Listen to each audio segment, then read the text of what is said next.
Hi hello welcome to Mantra 5. Pavan కళ్యాణ్తో ముద్రగడ భేటీ. ఏపీలో కాపులంతా ఏకతాటిపైకి వస్తారా? ఏపీలో రాజకీయాలు రసవత్తరంగా సాగుతున్నాయి. ఎన్నికలు సమీపిస్తున్న కొద్దీ అనూహ్య మలుపులు తిరుగుతున్నాయి. ముఖ్యంగా గోదావరి జిల్లాలో హై టెన్షన్ పొలిటికల్ హీట్ నెలకొంది. ముఖ్యంగా ముద్రగడ చుట్టూ రాజకీయాలు తిరుగుతుండడం విశేషం. ముద్రగడ పద్మనాభం తన కుటుంబ సభ్యులతో కలిసి వైసీపీలో చేరుతారని ప్రచారం జరుగుతుంది. అందుకు బలం చేకూరుస్తున్నట్లు చాలా పరిణామాలు చోటు చేసుకున్నాయి. సరిగ్గా ఇదే సమయంలో కీలక ట్విస్ట్. నేరుగా జనసేన కీలక నేతలు వచ్చి ముద్రగడతో చర్చలు జరపడం విశేషం. ఏపీలో అధికారంలోకి రావాలంటే గోదావరి జిల్లాలే కీలకం. అక్కడ ఎవరికి పట్టు చిక్కితే వారు అధికారంలోకి వస్తారు. తెలుగుదేశం పార్టీతో జనసేన పొత్తు పెట్టుకుంది.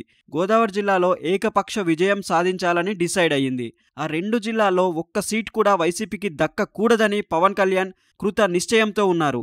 ఈ సమయంలోనే ముద్రగడ ద్వారా కాపు సామాజిక వర్గంలో చీలిక తేవాలని జగన్ భావించారు.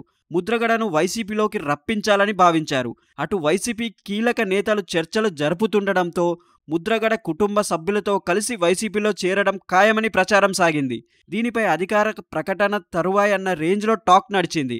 కానీ నెలల కొద్దీ జాప్యం జరుగుతూ వస్తుంది. ఇటువంటి సమయంలో జనసేన కీలక నేతలు ముద్రగడతో చర్చలు జరపడం ప్రాధాన్యత సంతరించుకుంది. తాజాగా జనసేన నేత బొలిశెట్టి శ్రీనివాస్ ముద్రగడతో సమావేశమయ్యారు. జనసేనలోకి రావాలని ఆహ్వానించారు. టీడీపీ జనసేన కూటమిలోకి రావడం ద్వారా మేలు జరుగుతుందని ముద్రగడకు సూచించారు.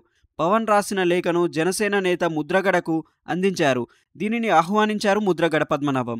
అయితే కొన్ని అంశాలను లేవనెత్తినట్లు సమాచారం. ఈ అనూహ్య పరిణామాల నడుమ గురువారం టీడీపీ నేత జ్యోతిల నెహ్రూ ముద్రగడను కలవనున్నట్లు తెలుస్తుంది. టీడీపీ జనసేన కూటమిలోకి ఆహ్వానించినట్లు సమాచారం. కాపు సామాజిక వర్గంలో చీలిక తేవడానికి జగన్ ప్రయత్నాలు ప్రారంభించారు. అందుకే దానికి చెక్ చెప్పాలని చంద్రబాబు నాయుడు, పవన్ కళ్యాణ్ భావిస్తున్నారు.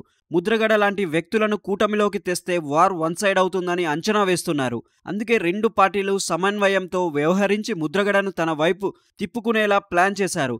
ముందుగా జనసేన నేతలు వెళ్ళగా ఈరోజు టీడీపీ నేతలు ముద్రగడను కలవనున్నారు.